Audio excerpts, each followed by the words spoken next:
The Rockets season might be over, y'all. Now, I know that sounds kind of crazy. Like, that is a very extreme thing to say, but after watching them last night versus the Lakers, I am very concerned for the Houston Rockets. I'm nervous, Max. I'll admit it. I'm nervous, okay? I'll admit it. I'm nervous. And whatever they're going to be able to do, not even if they can make it past the Lakers. I thought it was a foregone conclusion of them being the Lakers, but clearly after last night in game 1, it's clearly not the case. But we did have a great slate of games last night, from the 76ers versus the Celtics to the Blazers versus the Spurs. Get well soon, Vic. We had a phenomenal slate of games. Tyrese Maxey sat up here, crossed his white boy up, and then shot the 3, made it, and flexed on him. Ethical hoops, if you ask me. But the first game and the biggest storyline is the Rockets versus the Lakers. Coming to this series, the Rockets were easily the more talented team. It really wasn't even close. Luka Doncic is out with a hamstring injury. Austin Reeves is out as well, and these are players who are going to be out for an extended period of time. They weren't going to be able to make it in this round of the playoffs. Maybe if the Lakers advance, they're going to make it into the second round, the conference finals, however, but this round, they were not going to be able to play. So naturally, with the Lakers having LeBron James and company, the Houston Rockets should win. You sure about that? You sure about that? Even though before game 1, we got some news that Kevin Durant was going to be out, yeah, the Houston Rockets still have Amen Thompson, Alperen Sengun, Jabari Smith Jr., Tari Eason. The Rockets have more than enough pieces on that roster for them to still be able to take down the Lakers, and they lose. 107-98. This is not a good loss. This isn't a good loss, and I was kind of concerned then, because I understand you don't have Kevin Durant, that's your best player, but the Lakers have LeBron James, and nobody else on that team from a talent perspective is better than you guys. Like, even LeBron, actually LeBron is probably better than a lot of them niggas on the Rockets. But regardless, bro, I was still like, bro, the Rockets should easily beat the Lakers, whether they have Kevin Durant or not. And in game 1, they shook ass. You would have thought that Kevin Durant didn't even play for the Rockets, that the Rockets didn't know what to do if Kevin Durant was not on the floor. That was how bad it looked in game 1. And okay, game 1 happens, and the Lakers, they do their thing, they win. Maybe the Rockets just need Kevin Durant back. They get Kevin Durant back in game 2. It was announced Kevin Durant is coming back, and he started off pretty well, but it was still a close game. Why is it a close game? Why the fuck are the Houston Rockets still in a competitive game with a Lakers team that doesn't have 2 of their best 3 players? 2 of their best 3 players are not playing, and you guys are still in a competitive game with the Lakers. Like, now, don't get me wrong, LeBron James played pretty well. I think he had like 28, 9, and 7 or some crazy shit like that. Luke Kennard had another good game. The Lakers are playing really well. And JJ Redick, I have to give props to him. He is coaching his ass off. But Ime Udoka is getting out coached. I can speak to the Rockets players, like Kevin Durant, 9 turnovers, but I cannot put that all on him. The 9 turnovers come because the Lakers are doing nothing but blitzing him, sending double teams at him, and everybody on the floor is just looking. Adele in the house here at Rocket Mortgage Field. Everybody on the floor, it's like these niggas have no idea what relocation is in basketball. They just sit up here looking at Kevin Durant get doubled, not trying to move towards the ball, make some type of moves. And Kevin Durant isn't like some great playmaker. He isn't somebody who deals with a lot of on-ball pressure very well, especially at this point in his career.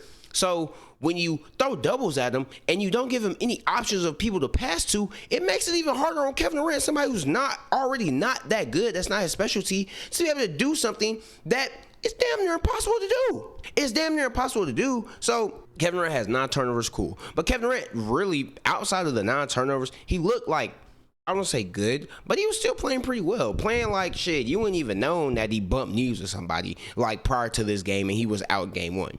But the rest of the Rockets, Amen Thompson, can't do shit. Alperen Sengun can't do shit. That nigga can't finish at the rim. He tried to sit up here and guard Marcus Smart 94 feet when he has some of the slowest feet and hips in the league. And it just looked really bad. Tari Eason doesn't have a good game this game either. Overall, the Rockets, nobody played well. Nobody, don't get it misconstrued. Nobody on this team played well. But coaching, here's why I say it's coaching. You knew coming to the game, if I'm Ime Udoka, I know coming into the game, they're going to blitz Kevin Durant. They're going to get the ball out of Kevin Durant's hands and force anyone else on this fucking team to do anything meaningful. That's exactly what they want to do. They did it in the regular season. They're doing it now.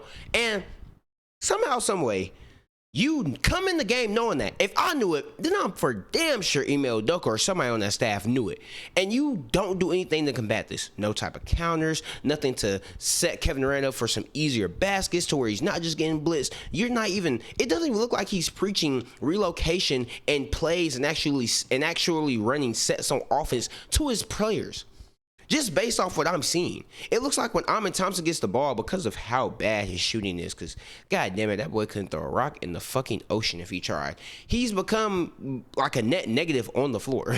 Like, he dead ass is I don't want to say unplayable because his defense is still like really fucking good, but he's damn near like he can't play as much as you would like for him to play. And it's kind of sad because offensively, he's still a good ball handler. He has a lot of energy. He's a very creative finisher. But that boy can't shoot the ball. They don't respect him. And if Amin can't shoot the ball, Tari's not shooting the ball well, Jabari's not shooting the ball well, Alperen Sengun isn't doing anything, I mean, you're fucked if you're the Rockets. And for the fact that JJ Redick really, the way I'm seeing a lot of the things he's doing, it's like, bro, like, I'm just out coaching you. I'm forcing Kevin Durant to make decisions with the ball in his hands with two niggas in his face. I'm forcing other players on this team to actually do something meaningful. And then offensively, you come down. Listen, I know LeBron James is LeBron James, but he's 41 years old. How are y'all not able to contain the LeBron James and the Luke Kennard when you have the pieces on the team to do so? Like, Ime Udoka especially is supposed to be coaching, and y'all are shaking ass. Y'all can't stop the Lakers. They don't have Luka. They don't have Luka Doncic or Austin Reeves, and I cannot get over it because from a talent standpoint, the Rockets, they're better than the Lakers. DeAndre Ayton didn't even have that good of a game last night. He didn't play very well last night, and you guys are still losing and getting outplayed by him. This is embarrassing. And I'm not sitting up here trying to like ring the alarm or sound the alarm, but I'm gonna tell you right now, I'm concerned. I'm seeing the same shit with the Rockets that held them back in 2022 when they went up against the Warriors in that final series. Steph Curry goes crazy, whatever. But the stagnant offense, you're not going to be able to win with the offense that is unable to do anything, create any type of advantages, create any type of easy shots, and take advantage of whatever the defense is giving you. If you're not able to do that, then you're fucking cooked. And I'm seeing the same things happen with this Rockets team against a team that's not as good as them, and that's how I'm feeling. So, I'm not going to sound the alarms. I'm not going to be overly dramatic in this video. But I'm going to tell you right now, bro, if they lose to the Lakers, I think Ime has to go. Lakers are up 2-0 right now. I didn't think, I mean, I could, you know, ponder that the Lakers would have won 2 games. I definitely didn't expect for them to go up 2-0. But the Lakers are up 2-0 right now. If the Rockets lose, God forbid they get fucking swept or gentlemen swept, Ime has to go. But then, of course, you have the first game of the day. The Philadelphia 76ers versus the Boston Celtics, and I got some notes, bro. They went crazy. VJ Edgecombe is the first rookie since Tim Duncan to score 30 points and 10 rebounds in a playoff game. He was on fire. Mid-range pull-ups. He shot 6 for 10 from 3. He was unstoppable. Nobody could guard him. Same goes for Tyrese Maxey. I told you Tyrese Maxey. He seen that boy in front of him, that wigger in front of him. Cross, step back. Man, that boy was bending over looking at him. Look, they should have blurred him out. It was that fucking bad. And Tyrese Maxey hits a 3. He's flexing. He put up 29 and 9. They knocked down 19 threes. The Philadelphia 76ers really in this game, they just outplayed the Celtics. Tyrese Maxey came out. He was more aggressive, which he kind of talked about that, like how his teammates were condemning him for not being as aggressive in game 1. He comes out way more aggressive in this game, and I honestly don't think the Celtics are ready for it. In the fourth quarter, the Boston Celtics were down by 7, and they got it down to 2. But then Philly goes on an 11-0 run.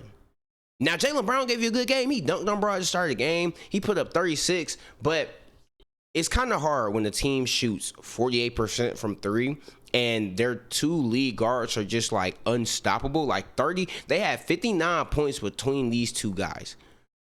It's kind of hard for you to sit up here and like win a game, but the Boston Celtics, with how talented they are, even with Jason Tatum still kind of starting to adjust with the injury, and he looked like, you know, pretty well. Like, you can tell he's still adjusting, but he's definitely getting better game by game.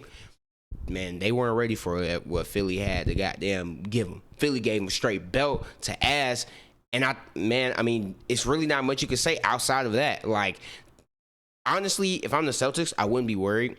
I think like they're going to take care of business quite easily for the rest of this series, even though they got to go back to Philly and everything. But This was a cool ass game to watch. To see VJ Edgecombe kind of show some of the things that he was showing earlier in the season. To see Tyrese Maxey like just lock in, and whoever was in front of him, they can't guard him, and he's being aggressive against the rim, shooting the three very well. This was a very nice performance, and if Joel Embiid is able to recover and come back, not saying he will, but if he is able to recover and come back, I mean, this series does get a little interesting. This is delusional. It has to at least get a little interesting because now you have Joel Embiid, Paul George. You know, he hasn't done anything notable so far this series, but you know, Paul George could, you know, look decent. Tyrese Maxey, VJ Edgecombe. Listen, not saying they're going to upset them. Not saying they're going to beat the Celtics. I think regardless of whatever the 76ers do, the Celtics are going to win.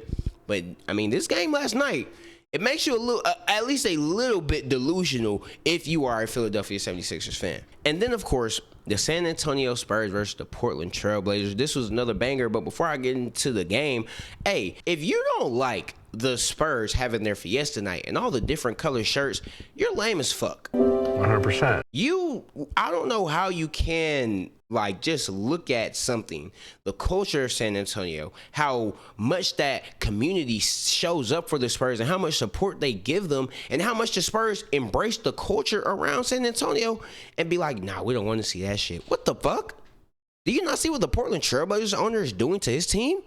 He's literally destroying their culture, and you want the Spurs to not sit up here and embrace the community that supports them, puts money in their pockets, shows up to their games, watches them, cheers them on, defends them online? You're lame as fuck if you think that them doing something like that is bad. You're genuinely weird. Believe that. But getting into the game. The big thing from this game is obviously Victor Wembanyama getting injured. That is the thing that everyone is talking about. Vic takes a fall. He hit his head like hard as hell on the floor. I ain't gonna cap. I was actually kind of worried. But he's in the concussion protocol. He's not able to play for the rest of the game. Once he went out, the Spurs were kind of tested a little bit. What can you do when Vic isn't out there on the floor? Listen, it's home court. You can go up 2-1. They say y'all ain't shit without Vic. What can you do when Victor Wembanyama is not on the court? So listen to everybody. Nobody believes in you. What are you prepared to do about it? Don't let no one come into your house, take your meal, do what you need to do today. I'm not nervous. I'm just telling you. And they didn't play bad. I'll say. They didn't play bad. It came down to the wire, but it was clear that they were missing just what Vic gives you. Like Vic, when he was on the court, even though he was only, I think he finished with like 6 points or whatever. Like Vic is just one of those guys to where his impact is always going to be felt. It's always going to be something that you feel and you're aware that, hey, Victor Wembanyama is on this fucking court. And it was like that yesterday. He hit like a nice little fadeaway, but defensively, you can see the Blazers still didn't want to drive in on him. But this was still very competitive. But then Vic goes out, and the Blazers, they just start to roll. They start to roll. First of all, shout out Scoot Henderson. Scoot FC, we are up in the fucking sky. His first game was good. You know, it was decent. But this game, he had like 31 points or something. He had like 30-something points. I think it was 31 points, 1 assist, you know, straight bucket getter, no passes. We don't do no assist over here. That's the type of shit I really like to see. And it's kind of encouraging if you're like a Scoot fan, or if you're a Blazers fan, to see that Scoot, he showed up in the playoffs.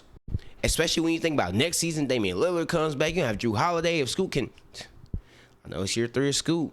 If Scoot can finally put together, shit. I mean, it gets kind of nice. But as for the Blazers as a whole, it is kind of something that, like, you saw the Blazers be able to take advantage of these times where Vic is not on the floor. The Spurs definitely were still able to battle, and they actually had a decent little lead, but the Blazers just kept coming back. Scoot Henderson kept on fighting, leading the Blazers, kind of helping them get key stops, make some key shots over on the other end. Donovan Cleanigan had a great game as well, and the Blazers showed up. And Devin Vassell took he had a 3, but like he was like damn near double teamed, I want to say. But the Blazers, they have sealed it up. They have fouled it in the game, and everyone hates to foul up 3 shit. But hey, you got to win the game. You got to win it any ways possible if you're a 7 seed going against a team like the Spurs. And although if I'm the Spurs, like, I wouldn't be discouraged because like you're going to have Vic, and we know how great this team is when Vic is on the floor. But I was a bit disappointed that that the Spurs weren't able to pull a game like this out. Like, as great as the Blazers are, And like as good as they played, even though Denny Avila didn't have a good game, you get Denny Avila not having the best game. Only person who really was like very notable in their performance was Scoot Henderson. I would like to see you guys pull it out. Like, yeah, you don't have Vic, but you still have De'Aaron Fox, and you still have Stephon Castle and a multitude of other guys on that roster. I would like to see you pull a game like this out. But hey, it's tied 1-1 going back to Portland. Vic has to stay in this concussion protocol for like 48 hours, which is like 2 days, and then we're going to assess, and the next game isn't for 3 days, so hopefully he's able to come back by then and it's not too serious. But even if he doesn't come back, I would like to see the Spurs be able to execute and beat the Blazers without Vic. This team is way too good, way too talented to lose to the Blazers, and the Blazers are going to put up a fight. Don't get me wrong, Denny Avila didn't even have a good, I didn't say he didn't have a good game, but it was an okay game. And you guys still got waxed. And hopefully it just doesn't happen next game, because the Blazers go up 2-0 or 2-1. Shit.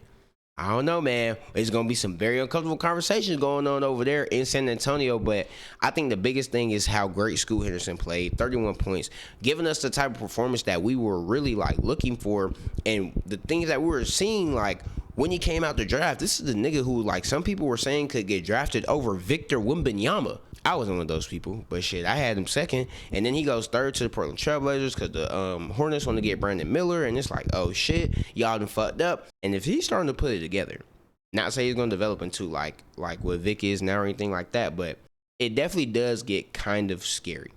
And I mean, shit, this is just a really good win for the Blazers, but the main thing is the Rockets shook ass. They need to be better. Good win for the 76ers, and hopefully the Blazers can get it together, man. But that's all I got. Let me know down below what you think about these games yesterday, the game twos. Does this affect the way you view any of these series? I feel like my outlook on all of these series is still relatively the same, except for the Lakers and the Rockets. I think the Lakers are probably going to pull it out now, but it is what it is. Let me know all of that down below. Make sure you comment, like, and subscribe, and that's all I got. Until next time, peace.